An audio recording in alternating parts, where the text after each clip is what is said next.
It's been helping mankind for thousands of years. Alexander the Great, Cleopatra and Christopher Columbus all knew of its benefits. And in more recent history, Gandhi, when asked how he still had so much energy in spite of all his fasting, said he drank aloe vera every day. It only grows in hot, dry climates, liking soils rich in minerals, and its one natural enemy is frost.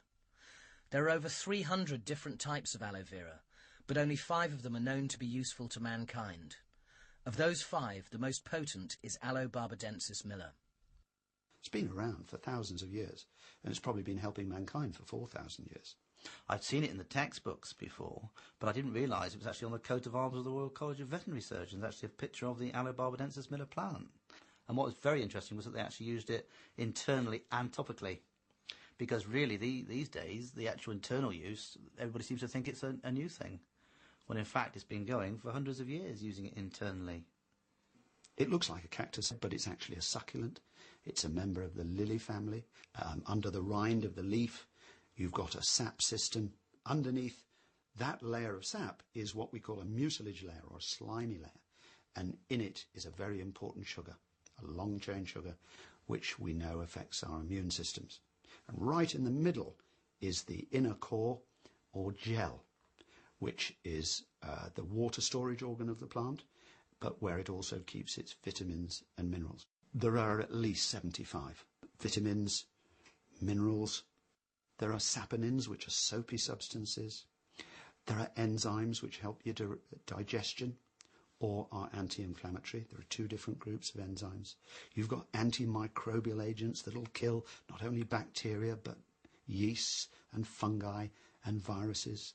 The action of the whole is far greater than the individual actions of the groups of substances. They sort of enhance each other.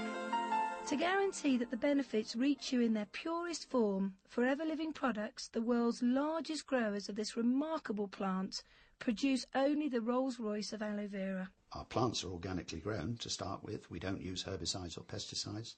Our aloe plants are harvested by hand, so only the most mature leaves are cut off the plant, and those leaves are transported very rapidly to the manufacturing plant. They're processed quickly in what's called a cold stabilization process, because a lot of these substances are sensitive substances, and if you boil them up, you'll destroy their effects.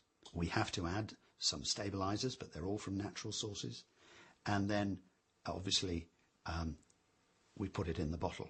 But we do this without filtration and without concentration. It is important in any product to make sure that you have a decent amount of aloe vera, or it's obviously not going to work. Our main ingredient is stabilized aloe vera gel with da-da-da-da-da.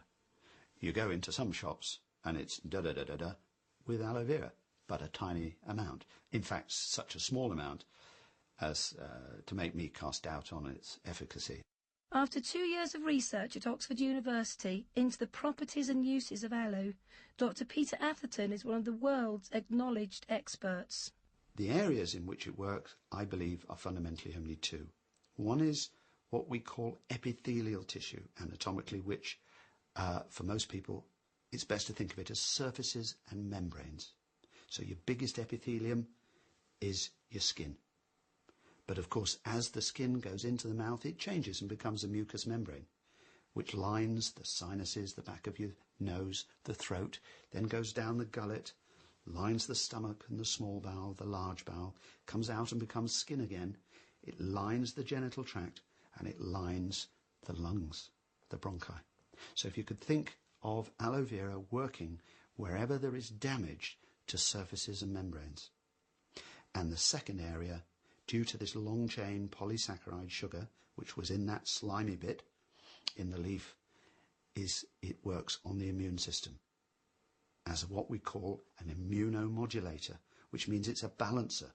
In some circumstances, it seems to enhance the immune response, but in other circumstances where the immune response is already too much, it will slow it down.